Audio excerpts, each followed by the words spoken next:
Fala, nossa atleticana, tudo bem com vocês? O meu nome é Luiz, sejam bem-vindos ao canal Palavra do Atleticano. E no vídeo dessa quarta-feira a gente vai falar da derrota do Atlético Paranaense para o Grêmio lá na Arena do Grêmio. Então fiquem comigo que logo depois da vinheta a gente volta para falar tudo sobre essa partida.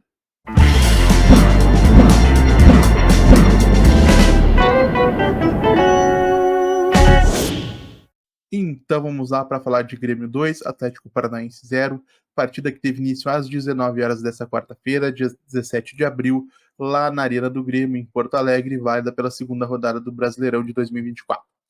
E uma partida para a qual o técnico Cuca decidiu pela manutenção do esquema com o uruguaio Agustín Canóbio como meio atacante ou como ponta de lança, com Julimar e Tomás Coelho como extremos.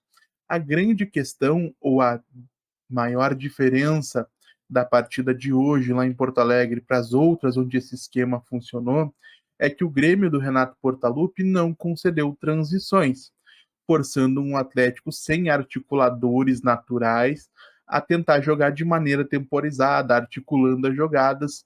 E tanto foi assim que, por mais que o Grêmio tenha sido dominante durante praticamente toda a partida, se vocês forem consultar a posse de bola, por exemplo, vão ver que o Atlético teve 52%, ou seja, mais posse de bola que um Grêmio que nitidamente foi melhor durante praticamente todo o jogo.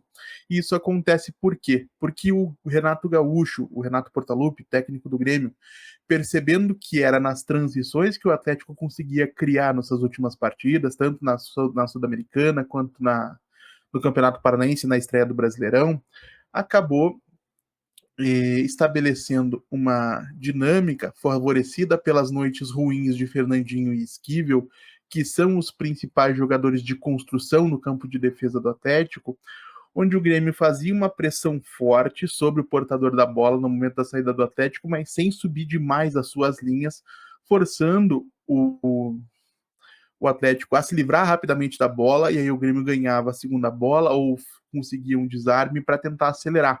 Então o Grêmio não tinha esse momento de pausa, de subir a linha, de jogar de maneira pausada, que poderia favorecer o Atlético na medida em que o Grêmio teria que subir no campo, e aí quando o Atlético retomasse, poderia acelerar com Canóbio, ou com Coelho, ou com Julimar, ou mesmo buscar o Mastriani para uma casquinha, né, para receber essa bola na disputa com os zagueiros e acionar um jogador em velocidade.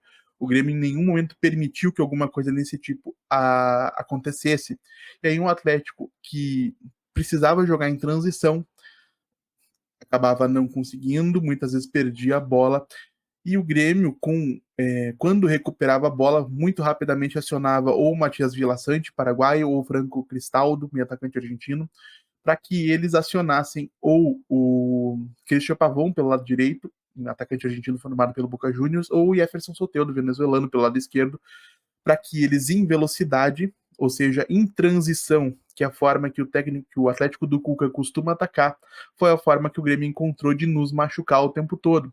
Porque se você tem um Atlético que sai de trás de maneira acelerada, ou seja, de maneira não estruturada, permitindo que o jogador se desloque em velocidade, isso vai abrir espaços. E aí, se eu recupero a bola nesse momento, eu tenho um Atlético desestruturado, desmontado na sua defesa e eu posso acelerar. E mais do que isso, você vai criar uma situação que ela é desconfortável para uma série de jogadores do Atlético. O Fernandinho, por melhor que seja, ou o Thiago Heleno, por melhor tecnicamente que seja, se tiverem que defender profundidade correndo 20, 30 metros para trás de uma vez só, vão acabar sendo vencidos por jogadores mais jovens e mais velozes, tanto é que isso aconteceu em uma jogada muito notória com o Thiago Heleno do lado esquerdo da defesa, onde ele realmente foi superado muito facilmente, porque o Thiago não vai conseguir defender profundidade com a idade que tem e com as condições físicas que ele tem hoje. O Thiago precisa de uma defesa estática, posicional, para que ele possa, pela sua capacidade, pela sua leitura, pela sua capacidade de enfrentar o adversário nesse contexto, conseguir ser um zagueiro minimamente seguro, que não aconteceu no jogo de hoje. E aí, nesse contexto de um Grêmio completamente à vontade em campo, um Atlético completamente encurralado no sentido estratégico, não que o Atlético tenha ficado preso no campo de defesa o tempo todo, o Grêmio foi criando, foi criando, foi criando, especialmente pelos lados, principalmente pelo lado direito. O Esquivel teve uma das suas piores partidas pelo Atlético, talvez tenha inclusive sido a pior, né? Nada demais nisso, é um excelente lateral, mas a gente precisa reconhecer que hoje ele realmente foi muito mal. E o Grêmio abre o placar com o Cristaldo. Quem não acompanha o jogador nessa jogada, se eu não me engano, é o Eric, que tinha um encaixe com ele naquele momento. Então ele entra em diagonal entre o Kaique Rocha e o Thiago Heleno para aproveitar um cruzamento do Pavon e colocar o Grêmio em vantagem. E não foi só isso, tá? O Grêmio criou algumas oportunidades ao longo de todo o jogo e quem impediu uma vitória mais larga do Grêmio, por mais que talvez não tenha tido nenhuma defesa espetacular, foi o Bento, que tudo que ele poderia defender acabou defendendo e permitindo que o Atlético não fosse derrotado de maneira um pouco mais contundente lá em Porto Alegre. E aí, nesse contexto, gente, de um Atlético que precisava criar com a bola no chão, precisava superar uma marcação apertada, o que o Cuca faz? Na metade não, já no terço final do primeiro tempo, né, aos 31 minutos, o Cuca saca o Tomás Coelho para a entrada do Alex Santana. O que o Cuca imaginou? O que eu imagino que ele imaginou? Ele vai reverter a desvantagem numérica que o Atlético tinha no meio de campo, né? A gente só tinha Eric e Fernandinho para batalhar de um modo permanente com Dodi, Matias Vilhaçante e com Franco Cristaldo. Ou seja, ele vai estabelecer um 3 contra 3 e coloca um jogador fisicamente forte no meio de campo para sustentar a pressão do Grêmio no portador da bola. A grande questão é que por mais que o Alex Santana talvez pudesse ter feito isso e ele acabou entrando muito mal, o restante do coletivo acabou não ajudando. Então, mesmo nos poucos momentos em que o Alex ou algum outro jogador, o Canóbio, inclusive, foi um dos poucos que se salvou no contexto coletivo no jogo de hoje, conseguia manter essa bola por alguns segundos, ele não tinha opção para acelerar, não tinha uma opção para criar alguma jogada interessante. Normalmente, o único passe disponível era o passe de retorno para o campo de defesa ou recuando alguns metros no campo, que nunca é produtivo. Tá? Nunca é produtivo, não. Passar para trás faz parte do jogo. Agora, se você só passa para trás, você invariavelmente não vai construir nada. Tanto é que o Atlético acabou superado de maneira até bastante simples. Para minha visão, para minha forma de enxergar o jogo, o que eu acredito que teria sido mais prudente? Se eu tenho um Grêmio pressionando muito, diminuindo muitos espaços, eu preciso de jogadores que sejam capazes de controlar a bola em espaços curtos, de se livrar da marcação nesses espaços pequenos, dribles curtos. E aí, se você tem, por exemplo, Bruno Zapelli e Christian no banco de reservas, eu acredito que eles devem ser os primeiros a ser acionados, não o Alex Santana, e principalmente estranhei muito a presença do Christian no banco de reserva durante os 90 minutos, mesmo que o Cuca não tenha utilizado todas as 4 substituições. Na volta do segundo tempo, a gente tem as entradas do Léo Godoy no lugar do Madison e do Zé Vitor no lugar do Junimar, né? O Zé Vitor, inclusive, passa a jogar pelo lado direito, lógico que puxando para dentro e abrindo o corredor para o Godoy jogar como jogador de amplitude por aquele lado. Mas mesmo assim o Atlético segue tendo muita dificuldade para criar qualquer coisa, tanto é que 15 minutos depois, 15 minutos, deixa eu até ver aqui para não falar nenhuma bobagem, aos 63, então aos 20, 15, 20 minutos depois, o Cuca saca o Fernandinho para a entrada do Bruno Zapelli, talvez para preservar o seu melhor jogador, o jogador mais importante do esquema, demonstrando talvez que ele reconhecia que aquela dinâmica que tinha se estabelecido não ia se reverter. Naquele momento, de fato, não existia uma perspectiva de que o Atlético pudesse modificar aquilo que vinha acontecendo, só se com uma jogada individual, alguma jogada fortuita, uma jogada de bola parada. Agora, em termos de desempenho de ambas as equipes, o Grêmio sempre esteve mais perto de fazer um segundo ou depois um terceiro gol do que o Atlético de marcar o seu primeiro e de repente se recolocar no jogo.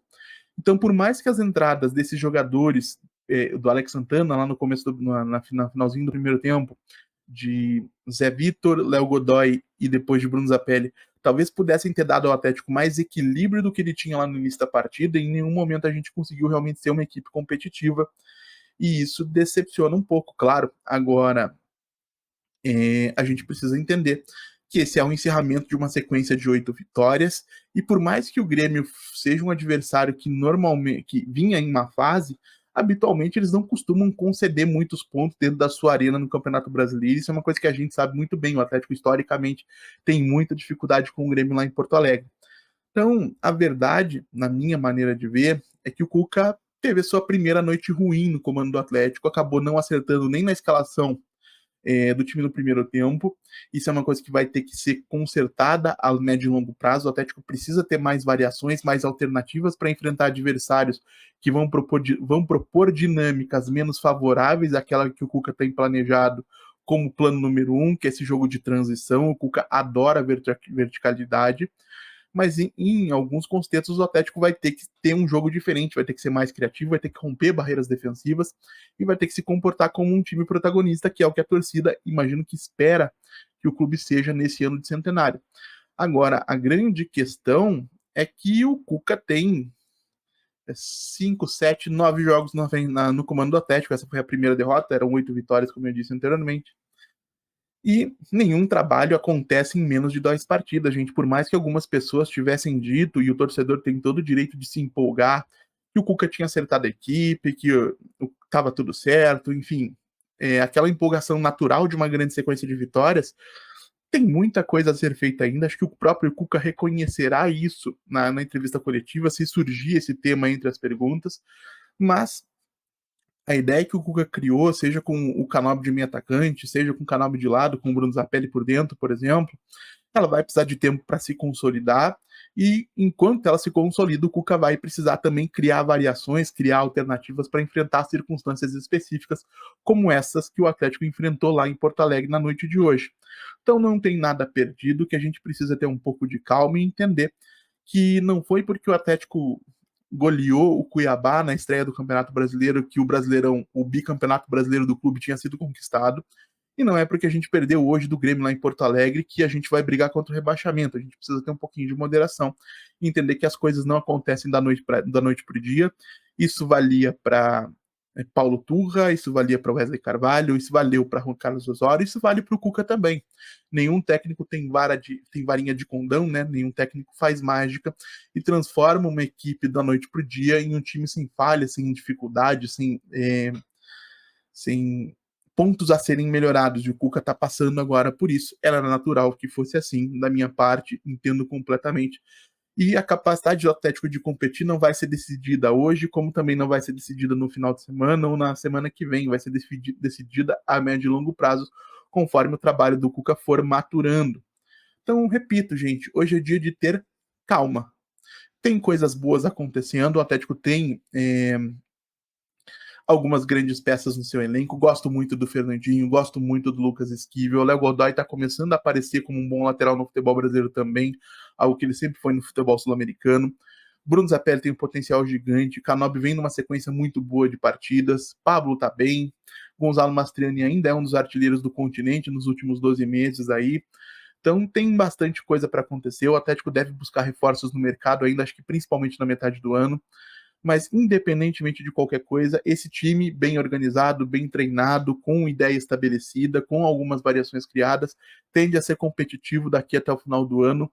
E é nisso que eu acredito, é isso que eu estou pedindo para vocês, que respirem fundo e esperem para ver acontecer. E, claro, quero saber a opinião de vocês também. Deixem aí nos comentários, como sempre digo aqui, eu leio todos e respondo todos. Então digam quem foi bem, quem foi mal, o que vocês acharam do jogo de hoje, que impressão vocês têm daqui até o final do ano. E se você está chegando agora, vou pedir que você deixe o seu like, se inscreva no canal, compartilhe o conteúdo em redes sociais. A gente volta a falar de Atlético Paranaense amanhã aqui no canal Palavra do Atleticano. Muito obrigado mais uma vez pela atenção de todos e até a próxima.